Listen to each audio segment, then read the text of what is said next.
सरकारला इशारा दिला आहे, पुन्हा एकदा अल्टिमेटम आहे, जर आरक्षण मिळालं नाही तर 20 जानेवारीला मुंबईमध्ये आझाद मैदानावरती ते पुन्हा उपोषण करावं. मनोज जरांगे पाटलांनी 20 तारखेचा अल्टिमेटम दिलेला आहे, पण मी आपल्याला सांगू इच्छितो की मनोज जरांगे पाटलांवर ही वेळ त्या ठिकाणी बसायची येणारच नाही, मुंबईला येण्याची वेळच येणार नाही. कारण आपण आज बघितलं असेल की माननीय सर्वोच्च न्यायालयाने या ठिकाणी क्युरेटिव्ह पिटिशनवर निर्णय दिलेला आहे. म्हणजे त्यांनी आपल्याला एक विंडो ओपन केलेली आहे आणि ते आपल्याला 24 जानेवारीला ऐकून घेणार आहेत. 24 जानेवारीला ऐकून घेत आहेत. थोडा वेळ आहे, उशीर आहे, हे खरं आहे, परंतु त्या ठिकाणी आता आपल्याला अतिशय ही आपल्यासाठी जमेची बाजू आहे, अतिशय पॉझिटिव्ह बाजू आहे. सर्वोच्च न्यायालय त्या ठिकाणी ऐकून घेणार आहे.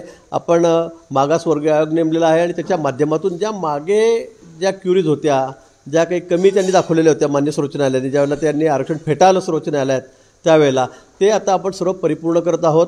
कुठेही आपण त्या ठिकाणी कमी पडणार नाही आणि नंतर हे क्युरेटिव्ह पिटिशन ऐकल्यावर आपल्याला 100% आरक्षण हे या ठिकाणी मिळणारच आहे, मी आपल्याला सांगतो, दाव्याने सांगतो. आणि म्हणून मला असं वाटतं की जरांगे पाटलांवर त्या ठिकाणी उपोषणाला बसण्याची वेळ येणार नाही.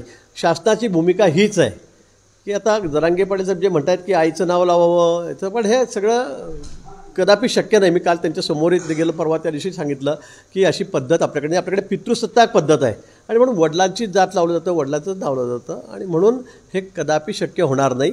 पण आम्हाला नुसतं द्यायचं, हो सांगायचं आणि पुन्हा कोर्टाने फेटाळायचं, आम्हाला आता अशी पुन्हा मराठा समाजाची फसवणूक होईल असं कुठलंही काम या ठिकाणी म्हणजे किंवा आरक्षण ते द्यायचं नाहीच आहे. पण आता यावेळेला निश्चित आम्ही कायमस्वरूपी टिकणारं आरक्षण त्यांना देऊ. मागासवर्ग आयोग हा अतिशय वेगाने त्या ठिकाणी काम करतोय. मुदत दिल्या गेल्या तरी सुद्धा सरकार गंभीर नाही असं त्यांनी आरोप केलेला आहे. तुम्ही म्हणताय सरकार गंभीर आहे आणि यापुढे आता कोणती मुदत किंवा मला वाटतं या सगळ्या आंदोलनाचा अर्ध यश कशामध्ये आलं समजलं का तुम्हाला, की हे क्युरेटिव्ह पिटिशनमध्ये आज सुप्रीम कोर्टाने आम्हाला त्या ठिकाणी 24 जानेवारी त्या ठिकाणी तारीख दिलेली आहे. 50% आपण आता या ठिकाणी जिंकलेलो आहोत आणि 50% कसं आपली पुढे 60% आपण जिंकलेलो आहोत. खरं म्हणजे अगं हे फेटायला गेलं असतं तर आमच्या पुढे फार पर्याय कमी होता, परंतु आज सुप्रीम कोर्टाने स्वीकारल्यामुळे आता आमच्या पुढे सगळे ऑप्शन त्या ठिकाणी तयार आहेत. आम्ही मागासवर्गीय आयोगाच्या माध्यमातून पुन्हा आमची बाजू त्यांच्यासमोर मांडू. सर्व मराठा समाज हा शैक्षणिकदृष्ट्या, सामाजिकदृष्ट्या, शैक्षणिकदृष्ट्या मागासलेला कसा आहे हे अतिशय पुरेपूर आम्ही कोर्टाला पटवून देऊ, अगदी आकडेवारीमध्ये पटवून देऊ. आणि म्हणून मला असं वाटतं की त्या माध्यमातून आपल्याला हे आरक्षण मिळेलच. आणि त्याचबरोबर सरकार दुसरीसुद्धा एक विंडो आहे की त्यातून आम्ही कायदा करणार आहोत. मागासवर्गीय आयोगाचा रिपोर्ट आल्यावर आम्ही कायदा करून मराठा समाजाला पुन्हा त्या ठिकाणी आरक्षणाच्या संदर्भामध्ये ही पुढे पाऊल टाकणार आहोत. आज तुमचं फोनवरती त्यांच्याशी बोलणं झालं होतं सकाळी, त्यावेळेला काय चर्चा झाली?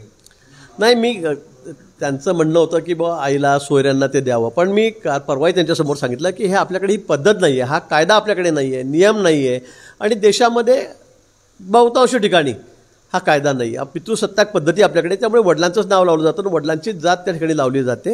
आणि म्हणून तुम्ही हा आग्रह धरू नका. पण मी त्यांना हेही सांगितलं की महिना दीड महिनाच वाट बघा, आपल्याला अपेक्षित आहे तसंच होईल, त्यापेक्षासुद्धा चांगलं होईल. कारण आपण संपूर्ण मराठा समाजाला आरक्षण देणार आहोत. आपण नुसतं कुणबी दाखले काढा आणि आरक्षण घ्या असं नाही.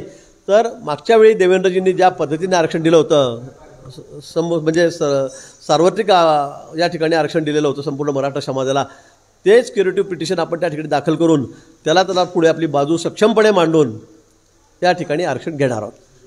छगन भुजबळांनी काल जे काही प्रतिक्रिया दिलेल्या आहेत, सरकारवरती सुद्धा एक प्रकारे खोचक त्यांनी टीका केलेली आहे जरांगेंच्या बाबतीमध्ये. आता